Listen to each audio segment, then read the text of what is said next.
Hello അസ്സാം വലൈക്കും welcome back to my channel ഐഷദാസ് ഷഫി. ഇന്ന് ഞാൻ ഒരു സ്നാക്സ് റെസിപ്പിയാണ് ഷെയർ ചെയ്യുന്നത്. റമദാനൊക്കെ ഉണ്ടാക്കാൻ പറ്റുന്ന നല്ലൊരു സ്നാക്സ് റെസിപ്പിയാണ്. കുറഞ്ഞ ചേരുവകളൊക്കെ യൂസ് ചെയ്തിട്ട് ഉണ്ടാക്കുന്ന നല്ലൊരു സ്നാക്സാണിത്.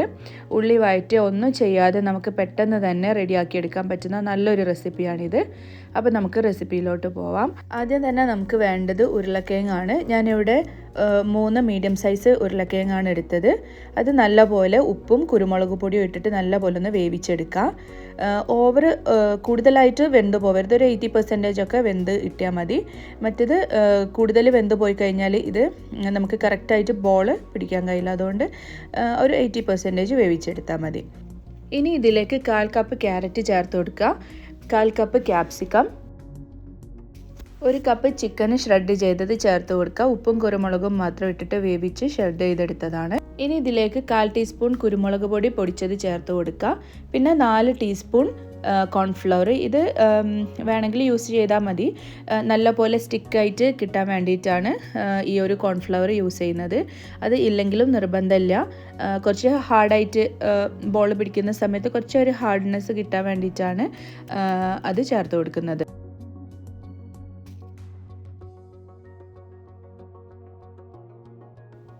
ഇനി ഇതിലേക്ക് മൊസറല്ല ചീസാണ് എടുക്കുന്നത്. ഇനി ഇതേപോലെ നമുക്ക് കട്ട്ലറ്റിനൊക്കെ എടുക്കുന്ന പോലെ ആ ഒരു സൈസിൽ ബോളാക്കിയിട്ട് ജസ്റ്റ് ഒന്ന് പ്രസ് ചെയ്തിട്ട് ഉള്ളിൽ ഈ ഒരു മൊസറല്ല ചീസ് ആഡ് ചെയ്ത് കൊടുക്കണം. കുറച്ച് ചീസ് എടുത്തിട്ട് വെച്ച് ജസ്റ്റ് ഒന്ന് ബോളാക്കി എടുക്കുക. ചീസ് നിർബന്ധമുള്ള കാര്യമല്ല, വേണമെങ്കിൽ മാത്രം യൂസ് ചെയ്താൽ മതി, ഓപ്ഷണലാണ്. അത് കൂടെ ആഡ് ചെയ്യുന്ന സമയത്ത് ഒന്നും കൂടെ ടേസ്റ്റാണ്, അതുകൊണ്ടാണ് യൂസ് ചെയ്യുന്നത്. ഇനി ഇത് നല്ലപോലെ ഒന്ന് ബോളാക്കി എടുത്തതിന് ശേഷം മാറ്റി വെക്കാം. ചീസിന് പകരം നമുക്ക് എഗ്ഗ് ബോയിൽ ചെയ്തിട്ട് ജസ്റ്റ് 4 പീസാക്കിയിട്ട് കട്ട് ചെയ്തിട്ട് അതിൻ്റെ ഉള്ളിൽ വെച്ച് കഴിഞ്ഞാലും നല്ല ടേസ്റ്റാണ്. ചീസ് ഇല്ലാത്തവർ ആ രീതിയിൽ ചെയ്ത് നോക്കാം. രണ്ടും നല്ല ടേസ്റ്റാണ്. ഏത് രീതിയിലാണ് നിങ്ങൾക്ക് വേണ്ടത് ആ രീതിയിൽ ചെയ്ത് നോക്കിയാൽ മതി. ഇനി ഓരോ ബോളും ഇതേപോലെ തന്നെ റൗണ്ട് ചെയ്തിട്ട് നമുക്ക് മാറ്റി വെക്കാം.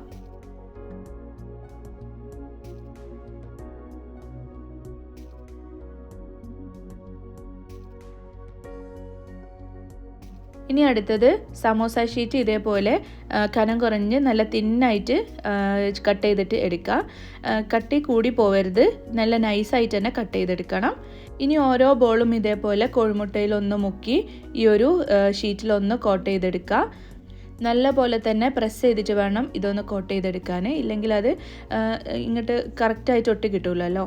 അതുകൊണ്ട് കറക്റ്റായിട്ട് നമുക്ക് നല്ല പോലെ ഒന്ന് പ്രസ് ചെയ്തിട്ട് ഒന്ന് കോട്ട് ചെയ്തെടുക്കാം.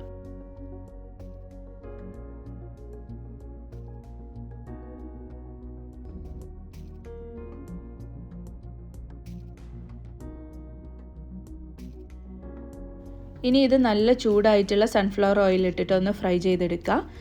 വെളിച്ചെണ്ണയിൽ ഫ്രൈ ചെയ്താലും നല്ല ടേസ്റ്റാണ്. ഞാനിവിടെ സൺഫ്ലവർ ഓയിലാണ് യൂസ് ചെയ്തത്. ഇനി നല്ലപോലെ ഒന്ന് ഫ്രൈ ചെയ്തിട്ട് മാറ്റി വെക്കാം.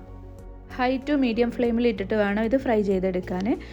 ഹൈ ഫ്ലെയിമിൽ ഇട്ടില്ലെങ്കിൽ നല്ലപോലെ ഓയിൽ കുടിക്കും സ്നാക്സിൽ. അതുകൊണ്ട് ഹൈ ഫ്ലെയിമിൽ തന്നെ ഇട്ടിട്ട് ഫ്രൈ ചെയ്തെടുക്കുക. എന്നിട്ട് മീഡിയം ഫ്ലെയിമിലേക്ക് മാറ്റി കൊടുത്താൽ മതി. ഇനി ഇത് എല്ലാതും നമുക്കൊന്ന് ഫ്രൈ ചെയ്തെടുക്കാം.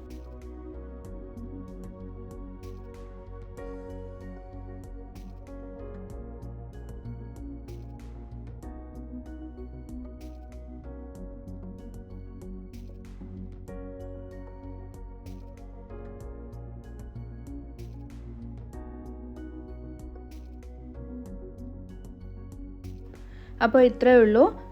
പൊട്ടാറ്റോ ചീസ് ബോൾ ഇവിടെ റെഡി ആയിട്ടുണ്ട്. ഇനി നമുക്കിതൊന്ന് കട്ട് ചെയ്ത് നോക്കാം. നല്ല ടേസ്റ്റി ആയിട്ടുള്ള ഒരു സ്നാക്സ് റെസിപ്പിയാണിത്. എല്ലാവരും ഒന്ന് ട്രൈ ചെയ്ത് നോക്കാം. ഇനി മറ്റൊരു വീഡിയോയുമായി വരുന്നവരെ ബൈ ഫ്രം ഐഷദാസ് ഷഫി.